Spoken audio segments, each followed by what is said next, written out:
Hello, my name is Danny Nolan and I'm the Director of Chassis Sim Technologies.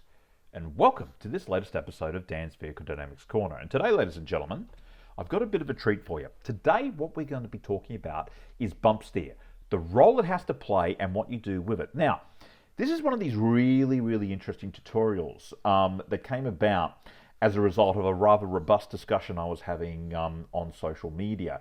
And after reading this, a former student of mine, who's now a very senior race engineer in his own right, said to me, you know what, mate, you really need to do a race car engineering article about this. You also need to do a video tutorial. And I thought to myself, that's a really good idea, because not a lot of people have actually had a very serious look at this. So I figured now is the perfect opportunity.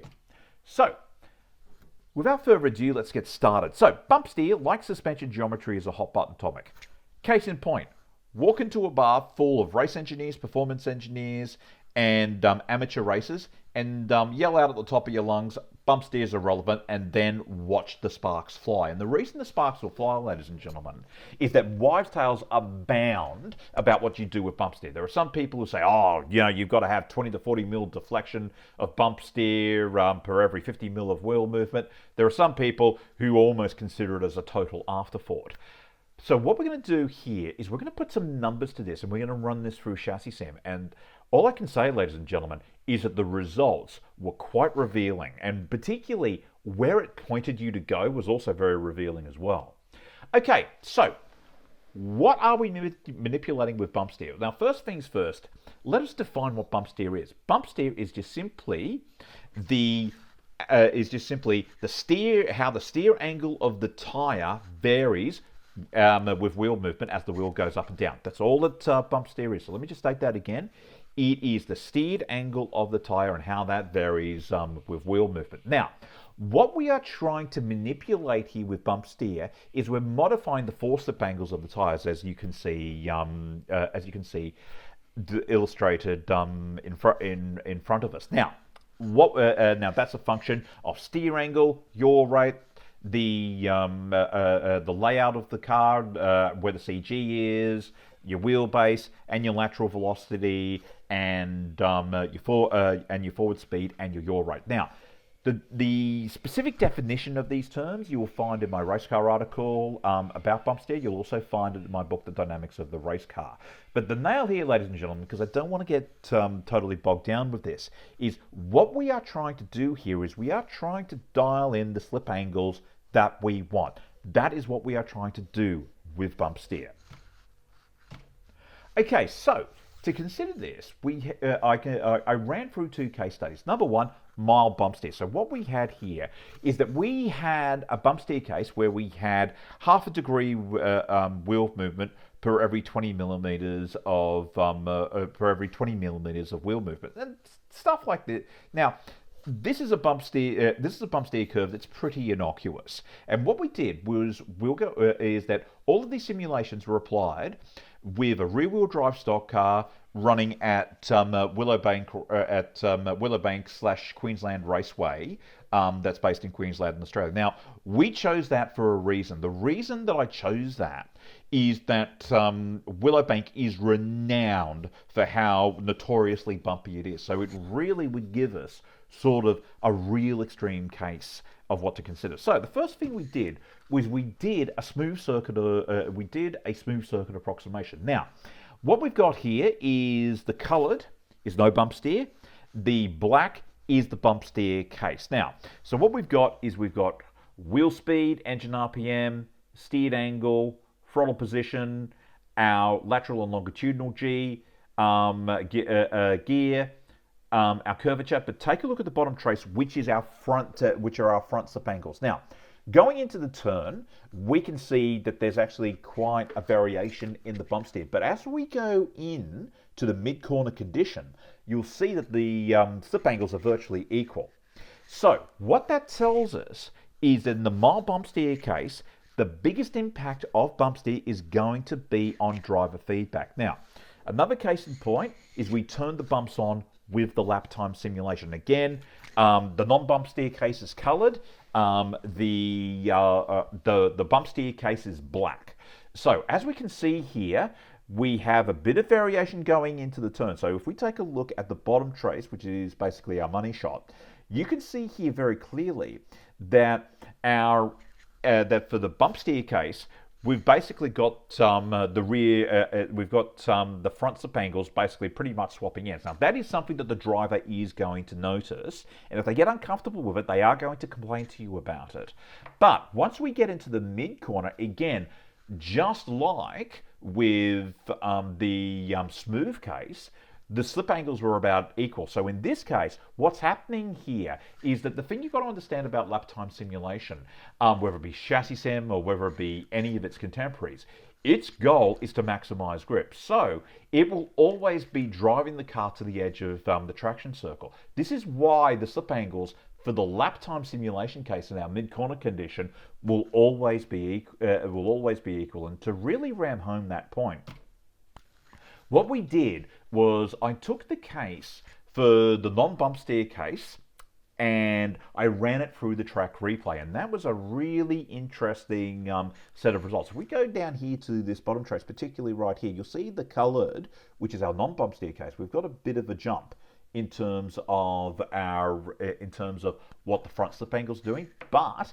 in the bump steer case, you'll see that there's definitely a difference. Now that is that is something the driver's going to notice. But you can see at this stage of the game, for that very mild case of bump steer, what we've got here, your primary dictator here is not necessarily your ultimate grip. Your primary dictator here is going to be your driver feedback. So, taking the second case study, what happens when we've got a large bump steer curve, or in this case, we've got a very badly conditioned bump steer curve? So what we did was, again, we took our rear-wheel drive stock car, and this time around we had a 40 millimeter deflection. So for every 40 millimeter deflection of wheel movement, we moved the wheel angle out to 4 degrees, and for a double twist on a pike, we applied this at the rear as opposed to the front. So this represents the case where not only is the bump steer badly conditioned, we're basically putting it at the rear where the driver can't do terribly much about it. The result of that, ladies and gentlemen, to quote a rather famous ex-president of the United States, absolute disaster. So what we've got here is, again, actual is the the colored is the colored is the non-bump steer case. The black is the bump steer, is the badly conditioned bump steer case at the rear. And as we can see here, with the steered angle, take a look. It is a total oversteering mess. And we can see here in terms of traction, in terms of mid-corner grip, it's basically getting annihilated everywhere. Now, the reason that that this is so badly behaved is take a look at the rear slip angles. The black is basically our badly conditioned bump steer case. You have very large. You've got very large, very poorly conditioned slip angles. So that really shows us very clearly that where the lap time simulation comes in with bump steer is really showing us those areas of danger that we need to consider, and that's a very important point to consider. Some notable mentions with regards to bump steer. Okay, you can use bump steer for tyre heating. It's one of the oldest tricks in the book. That being said, a word of caution here. If we take a look at the way that modern race tyres have developed, with a modern race tyre, you're now talking peak slip angles of about maybe 6 degrees. For the upper formulas like factory P1 tyres, Formula 1 tyres, I mean, you're talking peak slip angles of 4 to 5 degrees. So consequently, as we can see from our rear slip angle case, this is an approach that is fraught with danger. So use it very carefully. Also, too, the other notable mention is formulas like Sprint Car Dirt Late Model. There is definitely a need for it, and here's why. The reason there is a need for it is because of the low grip conditions of this car.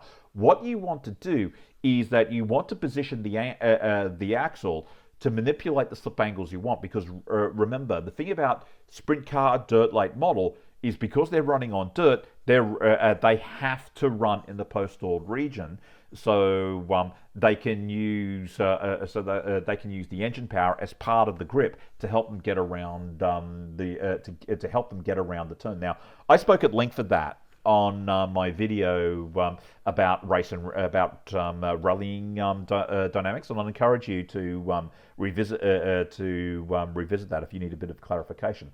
But what's very, very interesting is that this is very much a subset of everything that we've just been talking about. So, some conclusions and takeaways. For mild values of bump steer, this is going to be dictated by driver feel. And that for me was actually a bit of a surprise, because I was expecting that would have a bit more of an impact than it had. However, where simulation, lap time simulation in particular, is really going to play an important role, is going to see how much bump steer you can actually live with. And that's actually a really important point, because part of the problem that when you're designing a suspension system is that you can basically waste an awful lot of time trying to dial in a bump steer that doesn't exist. Now, particularly for the Formula student, Formula SAE kids who are tuning into this, yep, you get a few brownie points. The only problem is you waste an awful lot of time with this when you could be getting on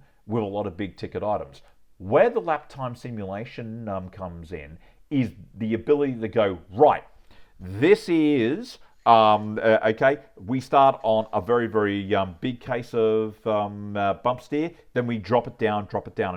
And what you'll see with the lap time simulation is that you'll see the lap time that you get will basically start to drop from the poorly conditioned condition, and then eventually it's going to flatline. It's at that point where that basically tells you the targets that you're aiming for. There are some outliers, but they actually turn out to be a subset of what we have discussed here. So, I realized that this video was pretty short. This video tutorial was very, very short and sharp to the point, and that in and of itself is not a bad thing. But now, let me turn it over to you, the listener. So, what I'd all encourage you to do is, for those of you who are existing members of the Chassis Sim community, have a play with this. And you'll see the documentation for it in the Chassis Sim help. But for those of you who are not members of the Chassis Sim community and who are tuning into this, I'd encourage you to check out our online simulation and have a play with this with yourself, and just see how much fun, how much you can learn from this, and how much fun you can have with this. And at that point, we'll wrap up this particular tutorial, and we will catch you again in either the latest Chassis Sim video tutorial or the next episode of Dan's Vehicle Dynamics Corner.